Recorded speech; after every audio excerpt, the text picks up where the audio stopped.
Hey all, it's Dr. B. This is your first video for R, assuming you've already downloaded all the packages and all of the software for R. So all I'm doing is going down to my search bar and I'm going to type R and R Studio.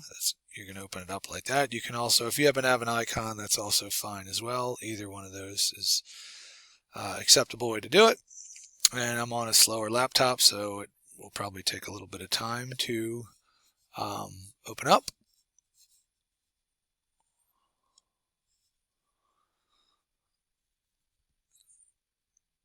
So here we are, almost open up. I've wasted 20 seconds of your life that you'll never get back. All right. So R Studio, again, is just kind of like the interface for R. And you're going to see that there is all kinds of stuff here. And so let me just right now kind of split these two so you can see both. So there's 4 areas in the console of R Studio. This one's called the source, and this is basically where the code is written. And nothing's going to happen until you tell R to run it, which you can see right there, but we don't have anything on there yet. And then we have something called the console. This is just basically what I like to call for beginners the fancy graphing calculator. This is where you can just write very basic things, and I'm going to show you in a second how to do that. And I know these look the same, but the way that you can tell them apart is basically the fact, that this has a console kind of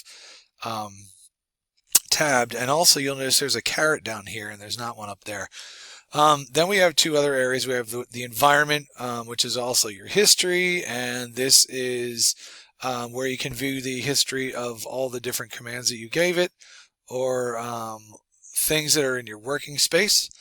And then you have down here just files, plots, packages / help. It literally says that.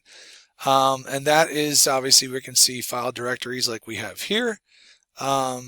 You can view different things like graphing or plots, or you can see the packages you have. And you can access help, and that help's a very helpful thing, and I'll kind of get to that one a little bit later.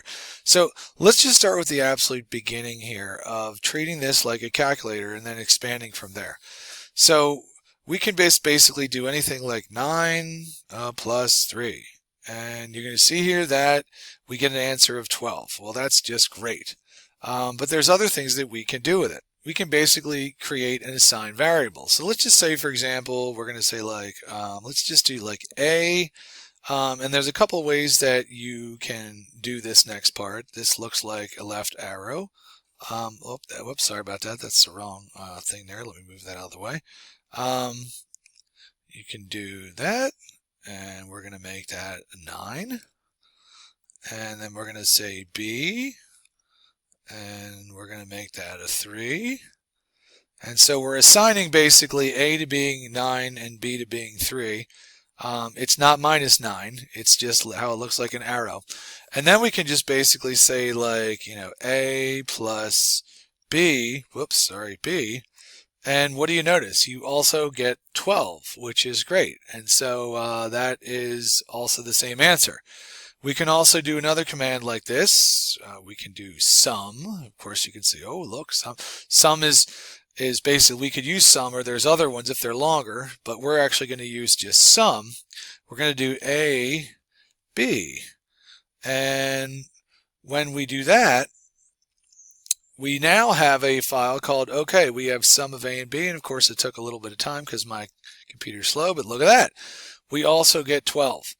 And so that's great. So we can also name things, which is another nice thing that we can do. So in terms of naming things, we actually use the word name like this, and you're like, oh, look, it already kind of has, an indicator of help if we want to call it something else. So let's just now do, call C, and we're going to basically call that, let's small c, right? And we're going to call that Mike, and let's just do Leroy, right? And so let's see. Oh, look at that. Mike not found.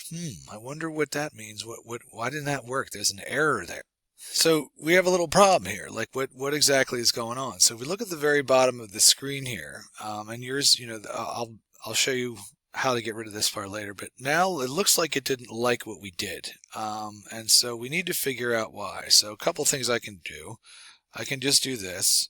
But what I did wrong is I have to put, and this I always like to do this, just so you guys learn this part of it. I need to put these in terms of quotes, and that really lets the program know that these things within the quotes are what I'm calling basically the name.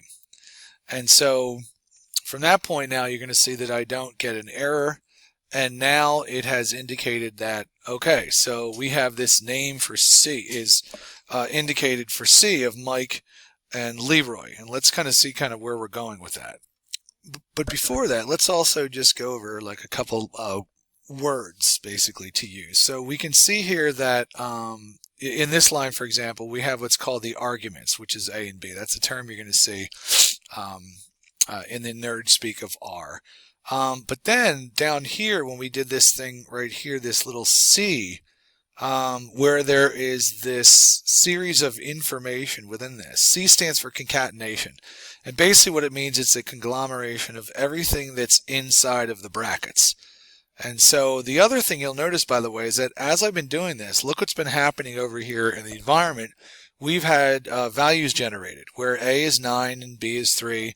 And then we have this thing called name, which has 2 characters, Mike and Leroy. And that's just kind of like where we are right now. So let's keep going and see what other cool stuff we can do. So we're just going to test what we just made. And we're going to go ahead and get down to here. And we're just going to go ahead and write name. And if you notice what it did, it said Mike and Leroy. And so that's great because that's everything that we wanted to call the word name.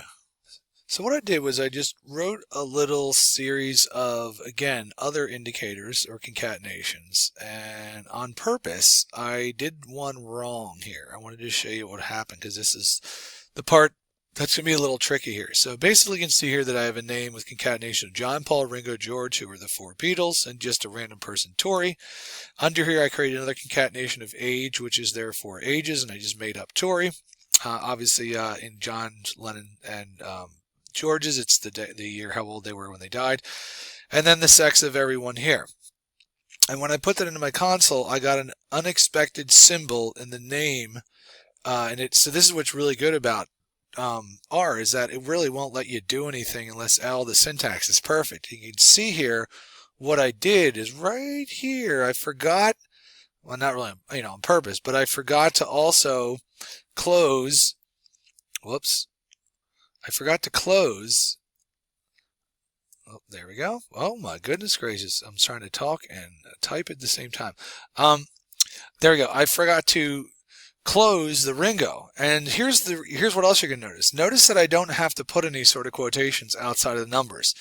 The R software knows what numbers are. It knows what a 2 is and a 0 is, but I have no idea what John or Paul or M or F is. And so that's why we have to put the quotes around anything that's basically not numbers.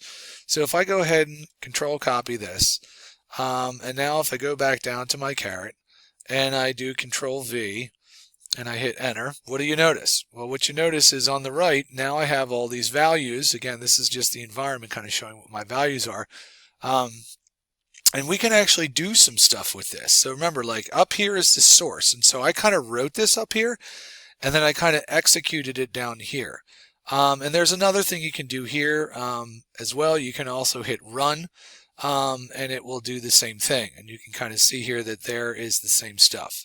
So let's see what we can do with what we just created. So then what I did to save a little time is I then created another function of basically calling this the Beatles. And so the data frame is the function, and inside of it I put a function of name, age, and sex.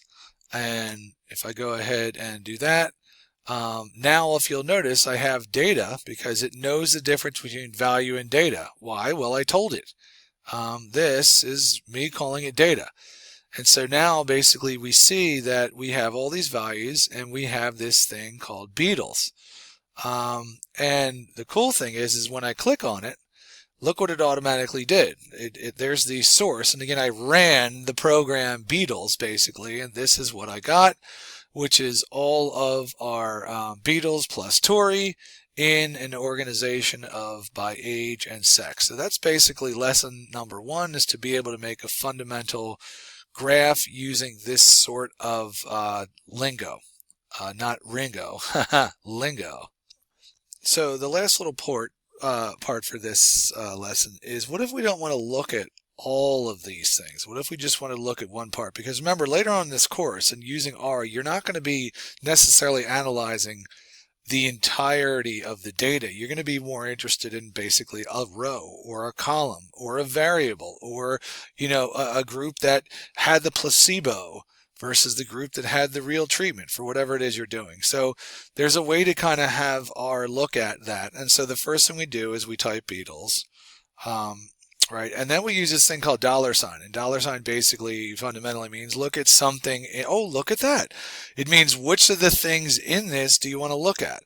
And so I'm going to basically just say name.